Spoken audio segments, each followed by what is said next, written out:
Allez, bonjour les amis turfistes, bienvenue, c'est Simon. Bienvenue pour le quintet de ce mercredi. Ce mercredi, un quintet intéressant, je trouve, avec assez peu de partants. Ils sont 14 au départ, mais une course intéressante, deux poteaux de départ. Ça nous a bien servi lundi, hein, pour ceux qui sont VIP, hein, parmi vous, sur mon site internet. On a bien tout touché lundi grâce à une inspiration de ma part, lundi matin, lorsque j'ai préparé mes pronostics pour mes VIP. Bref, voilà, c'était lundi. Aujourd'hui, on parle du quintet de mercredi. C'est une autre histoire. Ce sont d'autres chevaux et je vais essayer de faire aussi bien. On étudie tous les partants, bien sûr, un max d'infos sur chacun d'entre eux. On parle des bases de mes préférés, du choco, du tocard du jour et du prono à la fin de cette vidéo. Eh bien, écoutez les amis, n'attendez pas la fin pour mettre le petit pouce. Vous abonner à cette chaîne, bien évidemment. Merci à ceux qui mettent le pouce tous les jours. Vous êtes les meilleurs. Let's go avec un calier. Tiens, pour commencer, on est à la maison avec cette écurie depuis sa quatrième place à Salon de Provence le 31 août dernier.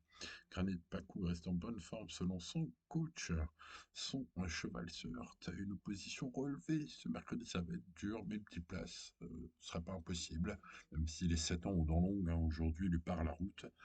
J'ai l'impression qu'il va bien y avoir un cheval à grosse cote à l'arrivée de ce quintet. Et ça pourrait être ce numéro un pour les amateurs de grosse cote dont je fais partie. Passons à Mathieu Abrivard avec le 2 un 10 d'argent. Oh là, quelle chaleur de Mathieu, et il a raison, hein. Son cheval a trouvé un engagement de toute beauté. Dans son interview sur Equidia, hein, Mathieu Abrivard indique qu'il serait déçu de ne pas le voir dans les trois premiers à l'arrivée. Et c'est vrai qu'au papier, bah, c'est logique, il possède des superbes titres à Vincennes. Il a montré cette saison à Vichy qu'il a de beaux restes. Il y devançait les chevaux de 7 ans comme Ibank Lebel.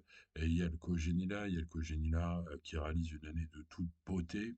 C'est donc une ligne en or. Il a prouvé sa grande forme aussi. Bref, aujourd'hui, c'est le cheval du lot, évidemment, le favori logique, le cheval à 2 contre 1 qu'il faut mettre sur son ticket, à mon avis. Voilà, allez, on passe au numéro 3, une Kawasi, qui effectue une rentrée après 8 mois d'absence et reste ferré malgré cela. Sachez que David Alexandre n'est pas négatif dans son interview sur Génécourse.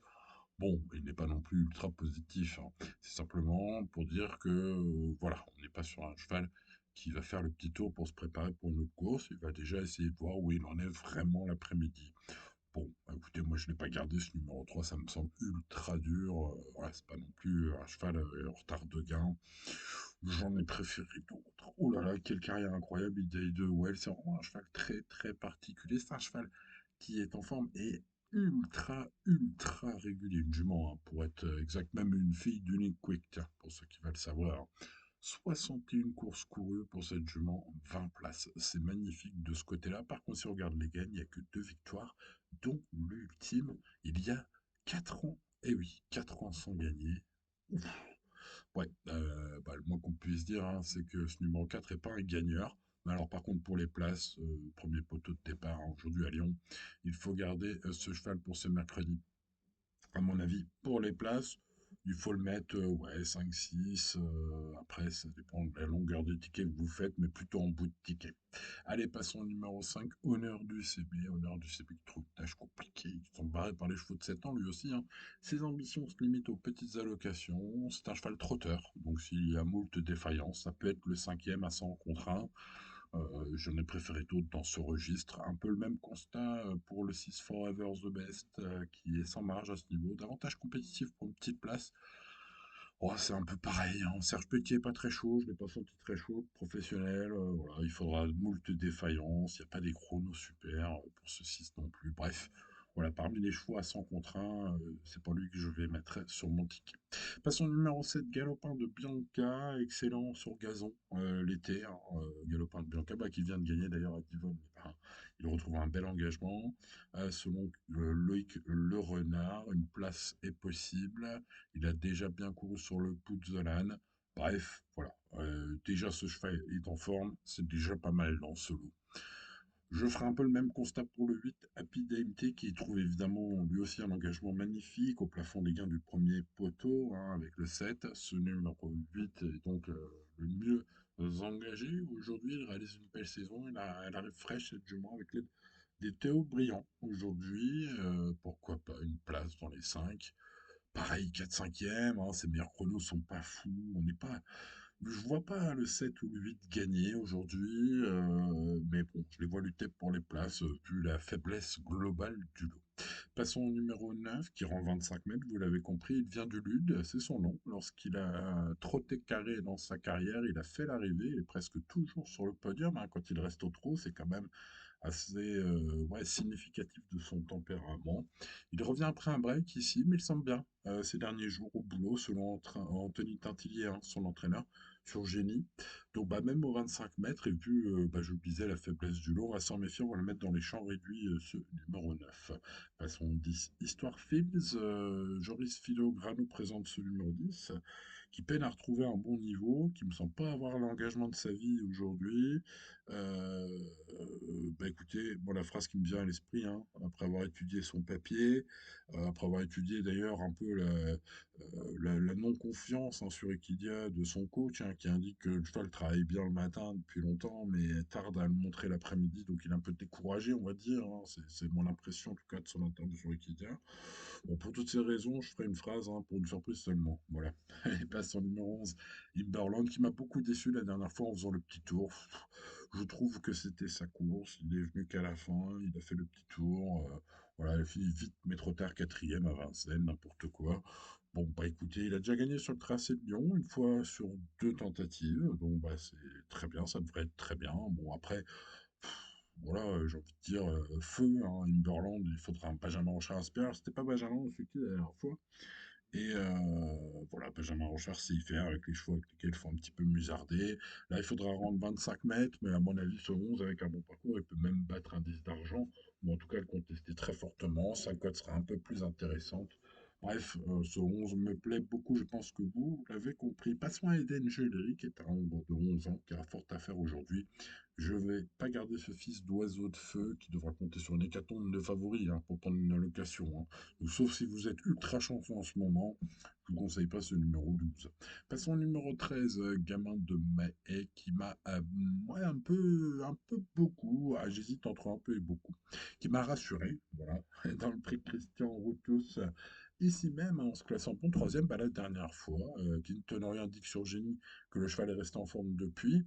Bon, écoutez, malgré les 25 mètres à rendre, moi, c'est un cheval qui peut tout à fait dynamiter ce quintet. Rappelez-vous, avec de grandes gamins de mai, hein, qui étaient dans les gros quintets parisiens, dans des super lots, même parfois, hein, il s'est retrouvé. Bon, alors évidemment, il y a eu un gros trou dans sa carrière, là, mais peut-être la lumière au bout du tunnel, la dernière fois pour Gamin de Mai. J'ai envie de dire, let's go avec Gabriel et Guelormini. Ça peut être une belle surprise, hein, peut-être pour battre les deux grands favoris du jour. C'est peut-être un peu le seul qui pourrait le faire à côté sympathique. C'est donc mon choco du jour, ce 13. Passons au 14, Harid Sassi. Oh, sur une ancienne valeur, c'est un peu cheval de classe, hein. Il est titré au niveau groupe 3, celui-là. Alors, c'était sur gazon à chrome, enfin bon, c'est un titre, hein, qui veut tout dire. Alors, il avait une pointe de vitesse de toute beauté, fut un temps, ce numéro 14. Pointe de vitesse qui tarde à remettre, hein, devant nos yeux éblouis. Ça fait quelque temps qu'on ne l'a pas vu finir à la vitesse du vent, mais bon, peut-être une ultime course un peu sympathique qui pourrait nous l'indiquer mieux. C'est une grosse cote. C'est un cheval qui se tente, hein, à mon avis, d'un certain point de vue, en tout cas, pour ce qui est de la cote. Bon, les amis turfistes, nous avons vu ces 14 chevaux. Je vous propose de passer au prono, le 11 Imperland. Mais qu'est-ce qui s'est passé la dernière fois pour qu'il fasse le petit tour? C'était sa course. Bon, il pourrait trouver une belle compensation ici si Benjamin Ranchard est inspiré, lui trouve le bon parcours. Je le vois même capable de battre le grand favori du jour, hein, ce 11 Imberland. En tout cas, c'est mon cheval préféré. J'ai envie de dire, hein, vous savez, des fois, on hésite, hein, tiens, il y a celui-là, il y a celui-là. Ouais, ça se joue à pas grand-chose. Là, ici, c'est vraiment mon cheval préféré, ce numéro 11, même s'il faudra rendre 25 mètres à un 10 d'argent, le numéro 2, et que ça, évidemment, avec la grande confiance de Mathieu Abrivard au départ de cet engagement favorable, eh ben, il va falloir, voilà, il va falloir avoir le bon parcours, hein. Et pourquoi pas revenir assez vite pour prendre son nom. Bon, à Lyon-Paris, on peut rendre 25 mètres, donc je reste quand même sur mon idée de base, hein, Imperland devant un 10 d'argent. Alors, qui pour battre ces deux grands favoris aujourd'hui? Gamin de Mai est un super cheval. J'espère que son regain de forme de la dernière fois va être suivi de cette belle course aujourd'hui, mercredi, parce que c'est l'occasion ou jamais de confirmer son retour en vie, hein. À ce numéro 13, j'ai envie de dire, let's go, les amis. Ça peut être une jolie cote. Après, évidemment, tout ça à vérifier au moment du choix, si vous êtes proche de la course, à vérifier avec les cotes, bien sûr. En parlant de cotes, arrête Sassi, sur l'ancienne valeur, évidemment. Bon, voilà, c'est plus le même cheval qu'à l'époque, mais une place à très grosse cote me paraît tout à fait possible, eu égard à la faiblesse globale du lot, hein. Je préfère donc assez nettement aujourd'hui le 11, le 2 et le 13, mais j'ai même rajouté dans ma colonne des préférés ce numéro 14, parce qu'une place à grosse cote me semble vraiment possible, et puis il va falloir mettre quelques belles cotes, hein, sur nos tickets, les amis, si on veut s'en sortir dans le quintet de ce mercredi, parce que c'est promis plutôt aux favoris, hein. Donc derrière, ce 14 que j'aime beaucoup, et puis quelques chevaux tout à fait possibles pour les places, même si le 8 et le 7 sont pas des chevaux incroyables, ils sont en forme et parfaitement engagés, c'est déjà très bien. Donc je les garde. Ensuite, je mets le 4 Idaï Duel pour sa immense régularité, même si le cheval n'a pas gagné depuis 4 ans. Ce numéro 4 peut faire ouais, l'objet d'un ticket, d'un bout de ticket. À l'instar du 1 Granit Paco, qui sera le sans contrat de mon ticket. Ouais, on joue à domicile avec ce cheval. Bon, vous me direz, il n'y a pas grand-chose d'autre à lui donner comme point positif. Ouais, c'est pas faux. Ouais, même si à Salon de Provence, c'était pas si mal la dernière fois. Bon, voilà, c'est une petite chance, mais là, on commence à aller loin, hein, dans l'analyse, puisque je vais aussi aller chercher le moins d'un engagé, le numéro 9.